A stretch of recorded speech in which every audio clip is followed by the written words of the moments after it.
Hey guys, welcome to my channel. Aujourd'hui j'ai une invitée spéciale, c'est Christelle qui me rejoint. C'est la première fois que je fais une vidéo de ce type. C'est une vidéo évolution. Christelle va parler de son parcours qu'elle a eu avec moi. Un parcours sportif et qui va peut-être se transformer en parcours roller. On verra en fonction de ses envies. Et du coup je te laisse te présenter. Bah écoutez, je m'appelle Christelle, j'ai 27 ans et j'ai commencé les coachings avec CJ le 5 avril. Je voulais absolument commencer les coachings parce que j'avais besoin d'une remise à niveau à cause des confinements, de la fermeture des salles, j'avais pas le temps. Donc j'ai trouvé une coach sur Instagram et là, CJ est apparu. Effectivement, elle m'a contactée via les réseaux sociaux, via Instagram. Et en milieu de compte, non, c'était fin de. Il y avait encore le couvre-feu. Il y avait encore couvre-feu. Il y avait encore les. C'était vers mars que je t'ai contacté. Voilà. Puis après. Avril, on s'est dit bon, ben tu viens à Talence, on va se faire une séance en extérieur. C'est ça. Et la première séance s'est passée. C'était. Bah, tu me testais la première fois. Ouais, je t'ai testé. Je vais d'abord tester ton endurance. Son endurance. Et après tu verras. Et après tu verras. Et j'ai tenu. Et elle a tenu. Je mettrai une petite vidéo ici de ses débuts et tout. Et c'était le début d'une super bonne aventure. Elle a pris, on se voyait 2 fois par semaine. C'est ça. Et ce qui était bien avec Christelle, c'est qu'on se voyait tôt le matin. Ouais, à 7h30 sur les quais. Ouais. Et c'est vrai que c'est tôt, mais c'est motivant. C'était motivant. Et elle a motivé pas mal de personnes parce que grâce à Christelle, j'ai rencontré d'autres clientes qui sont aussi motivées comme elle. On s'est sur les quais, les gens ils te voyaient. C'est ça, voilà. De bon matin, ils étaient là, ah, trop bien. Et il y a tout le monde qui court dès le matin sur les quais. Et là d'un coup, j'ai attiré plein de monde. Ouais, Mélodie, une de mes clientes que je coach actuellement, pareil, c'est en voyant Christelle, elle s'est motivée. Et après il y a Oumi aussi qui s'est motivée grâce à toi, mais plus en version prise de masse. Donc voilà, je leur fais deux gros coucou. Mais c'était vraiment une très bonne aventure tout ça. Alors, on va faire d'abord un petit bilan de ces mensurations. Tu penses que tu as perdu combien au total depuis ces 3 mois? Je sais pas, 50 cm en tout? Ouais. Non, un petit peu moins, mais quand même pas mal. Donc, au niveau de la poitrine, c'est-à-dire au niveau de la poitrine, sous-poitrine, c'est-à-dire juste en dessous, c'est poitrine ou sous-poitrine? Non, poitrine et sous-poitrine. Au niveau de la poitrine, ça veut dire tout ce qui est gras du dos et tout là. Elle a perdu plus de 10 cm. Tu es passé de 96 cm à 86 cm. Au niveau de la sous-poitrine, elle a perdu 4 cm. Franchement, c'est énorme. Les bras, toujours pareil. Tu t'es tonifié. J'ai les petits bras. Les petits bras, ils sont là quand même, ils sont costauds. On essaie de les renforcer aussi. Ouais, voilà. Mais ils restent là. Ils sont là. Au niveau de la taille, c'était son objectif. Voilà. C'était mon point noir du corps. Vraiment, j'ai du mal avec tout ce qui est haut du corps et taille. Du coup, je vous mets là une photo avant et après, là, vous voyez la photo juste après. Tu as perdu plus de 8 cm. Ouais. C'est super. Et tu as pu rentrer dans ta robe. Pour le mariage, oui. Le mariage de ma cousine, Floriane, si tu passes par là. Voilà, je voulais absolument mettre une robe et ça a été fait en mode vraiment canon. Pareil, vous verrez les photos là au fur et à mesure. Tour de hanche, tu as perdu 7 cm. C'est énorme, tu es passé de 98 à 91. C'est vraiment chouette. C'est quoi? C'est une ou deux tailles de pantalon? Une taille de pantalon. Ça va, j'ai pas encore trié tous les pantalons. J'en ai encore pas mal. Après, ce qui était chouette, c'est qu'on s'est dit, c'est une perte de poids, mais il faut quand même que tu gardes tes formes. Voilà, il faut quand même que tu je voulais pas non plus trop perdre, je voulais vraiment m'affiner, mais garder un peu ce que j'aime chez moi, quoi, la forme. Donc, les fesses, surtout les fesses. Donc, au niveau des fesses, on est passé de 103 cm au départ à 98. Tu as perdu 5 cm, mais il faut savoir qu'elles sont 2 fois plus musclées et bombées. 98 cm de fesses, c'est des bonnes fesses. Surtout, plus la taille est fine, plus les fesses sont importantes, plus ça devient en mode ça devient harmonieux et tout. Exactement. Orangina. Au niveau des cuisses, tu as perdu 4 cm de cuisses. Là, ces derniers temps, tu es en train de reprendre au niveau des centimètres, surtout parce que j'ai repris la salle, justement. Avec CJ, on faisait des séances en extérieur, mais vers les dernières séances, on est allé à la salle. Après, j'ai continué moi. Et puis, voilà, du coup, je reprends un petit peu, mais ça me convient. C'est ce que je voulais. C'est parfait. Et au niveau du mollet, tu as perdu 3 cm de gras de mollet.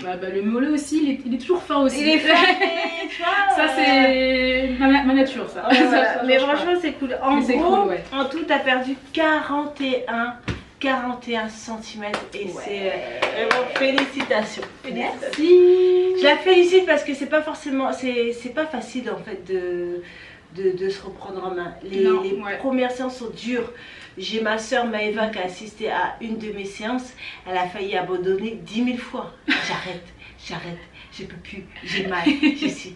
Christelle, jamais elle se plaignait. Des fois, je me dis, mais est-ce qu'elle souffre pas? Je souffrais à l'intérieur, je disais rien, mais je souffrais. Mais elle était là, elle était motivée et Dieu seul sait que c'était pas forcément facile. Non, il y a des circuits que j'aimais pas, mais je me dis que c'était pour mon bien. Ouais, c'était pour ton bien. Vraiment, j'oublierai jamais la chenille. La chenille. Qui aime la chenille? Personne n'aime la chenille. Toujours que je dis, bon allez, on fait de la chenille, il me faut... Oh non, même moi je l'aime pas la chenille. Et je l'ai refait à la salle, j'ai pensé à toi, je dis fais-le. Je pense à CJ. Fais-le. Parce qu'en vrai la chenille c'est cardio, tu travailles l'ensemble du corps. C'est efficace. En vrai c'est efficace. Bras, ventre, jambes, tout. Exactement. Et il est vraiment efficace ce training. Il est vraiment intensif. Moi ça me fait un peu mal, c'est triste hein, cette histoire que ça soit... Bon c'est pas la fin. Non c'est pas la fin, on se verra toujours, il n'y a pas de souci. Mais cette semaine sans toi, tu vois, j'ai mes petites habitudes. Je sais que le matin je me lève. On se donne rendez-vous sur les quais, on va se voir, on va faire ci, on va faire ça. Et du jour au lendemain, il n'y a plus ça. C'est vrai, moi aussi j'ai même ressenti, c'est vrai. Et certes, on s'est vu un peu à la salle, on a quand même réalisé la dernière des séances sur les quais. Ah, c'était obligé ça. C'était obligé, mais tu voyais l'engouement, limite les gens quand ils couraient, ils nous voyaient, ils étaient en mode ah, ils sont revenus. C'est ça, mais ça c'était à toutes les séances. À chaque fois qu'on y allait, il y avait toujours des gens qui couraient, qui nous disaient allez, motivation. Qui nous encourageaient. Donc ça c'est hyper important. Est-ce que tu as un petit message à passer à des personnes qui désireraient sauter le pas mais qui osent pas?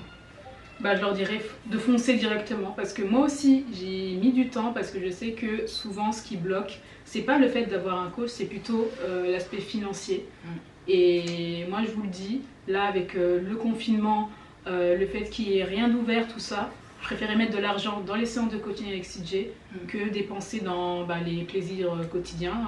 Voilà, donc vraiment, c'est à réfléchir, mais franchement, allez-y, foncez. Au moins, vous avez une base, vous avez toutes les consignes, tous les conseils que le coach peut vous donner. Et après, quand vous avez atteint votre objectif, vous pouvez continuer par la suite.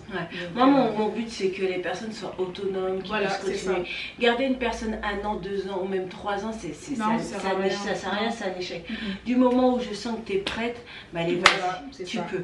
Et pendant ces 3 mois, on a bossé qu'au final, je sais que tu peux te débrouiller toute seule. Après, peut-être de temps en temps faire des petites séances de rappel, mais moi, je préfère te voir en mode roller, comme la dernière fois. T'as kiffé. Et elle assure hein, les gens. Elle assure vraiment. Je vais mettre la vidéo là. Elle est pas à l'aise, mais pour son premier cours, elle a vraiment assuré. Je vais faire un petit montage vidéo, je vais le mettre et je vais même partager sur mon Instagram. Elle a vraiment géré. Non, t'as géré quand même. Ouais, mais bon. T'as encore patiné un peu quand même, t'as mis un petit peu, mais d'ailleurs tes patins sont là. Oui, j'ai ramené. Ouais, j'ai vu que tu les avais ramenés. Mais voilà, c'était sympa d'essayer. Après, il faut toujours une première fois à tout. Une première fois à tout. Mais je reste côté fitness. Je suis très bien en fitness. Et du coup, voilà. Et vraiment, je me dis toujours qu'on peut toujours trouver les moyens d'atteindre ses objectifs. Il y en a, ils vont dire oui, mais c'est financier. Mais en vrai, on sait où mettre l'argent. Non, ça vaut le coup. On sait où mettre l'argent dans le sens. Il faut juste savoir quelles sont tes priorités. Ouais, voilà. Parce que les verres, le McDo à 20 €, le verre en boîte de nuit de Bercy. Et quand tu fais les comptes, les songles, les cils, les cheveux et tout. On sait, sans compter le shopping et tout. En vrai, la partie financière, c'est un investissement dans soi. Quand on entretient son corps, quand on va atteindre ses objectifs, il faut un minimum investir. C'est ça. Donc voilà. Et franchement, vous ne serez pas déçus après. Vous aurez envie de continuer par la suite. Donc, en tout cas, allez voir CJ. Ouais. Vraiment, allez voir CJ. Ah, merci. Ça me fait vraiment plaisir que tu sois là. Ah oui, on n'avait pas parlé d'une chose. De quoi? Côté diète. Ah oui, la diète. C'est vrai que j'ai eu beaucoup de questions de mon entourage qui me demandaient si c'est toi qui gérais ma diète. Et j'ai dit non. Non. Que c'était pas toi, que c'était moi qui faisais ma propre diète. Enfin, que je mangeais bien. Mais vraiment assez en conséquence pour essayer d'avoir quand même de la force pour nos coachings, mais et te faire plaisir aussi. Faire plaisir, voilà, et ça a payé. Donc vraiment en fait dès le départ je t'avais dit en fait ça dépend les personnes. Il y a des personnes que je vais donner une diète parce qu'ils en ont besoin, et il y a des personnes, je sens en discutant avec elles que je sais qu'elles pourra se gérer. Quand je te dis que là tu as passé une séance, tu as souffert, à chaque fois je te dis c'est pas pour rentrer chez toi et manger n'importe quoi. Non, c'est ça. Quand tu souffres quand tu fais la chenille, quand tu souffres, quand tu fais ça 4 fois et que tu pleures après, ne mange pas une pizza après. Non, voilà. Après voilà, on peut toujours se faire plaisir comme je dis, mais il y a des limites. Christelle, c'était quand même quelqu'un qui arrivait à... Excusez-moi. C'était quand même quelqu'un qui arrivait à gérer tout ça. J'avais pas besoin de lui mettre une contrainte en plus. Il y a des personnes qui aiment être carré, avoir une diète. Il y a des personnes qui préfèrent être libres. Et il y a des personnes, quand tu leur donnes une diète, ils pètent les plombs. Ils pensent qu'à manger. Et après ils craquent, ils sont frustrés. Et ils font plein d'écarts. Et moi je voulais pas ça. Donc au final tu as super bien géré. Non, vraiment, si je voyais que tu n'avais pas de résultat, et je t'aurais donné, je t'aurais pas imposé, je t'aurais donné un rééquilibrage alimentaire. Non, peut-être quelques conseils. Mais je t'aurais rien imposé. Là en ce moment, pour la diète, c'est Alex qui fait les diètes de mes coachings, parce que j'ai pas mal de choses à gérer. Donc c'est Alex qui gère les diètes, surtout tout ce qui est prise de masse. Comme ça moi je suis un peu plus tranquille et tout, mais vraiment si vous êtes quelqu'un qui n'aime pas calculer, grammer, qui pète les plombs avec des régimes, focalisez-vous sur vos trainings, réduisez vos plaisirs, ne vous coupez pas, ne supprimez pas tout du lendemain, parce que en vrai vous avez pété les plombs, vous avez mangé 2 fois plus par la suite et ça va faire effet yo-yo. Faites les choses progressivement et dites-vous, tout l'effort que vous faites, c'est pas pour gâcher en mangeant n'importe quoi. C'est ça. Tout simplement. Mais voilà. J'espère que cette vidéo vous a plu. N'hésitez pas à liker, partager, commenter, car chaque j'aime compte. Et avant je disais chaque fripouille compte, mais chaque fripouille, chaque personne compte. Voilà, chaque personne. Allez, mouah. Et merci Christelle. Merci à toi CJ.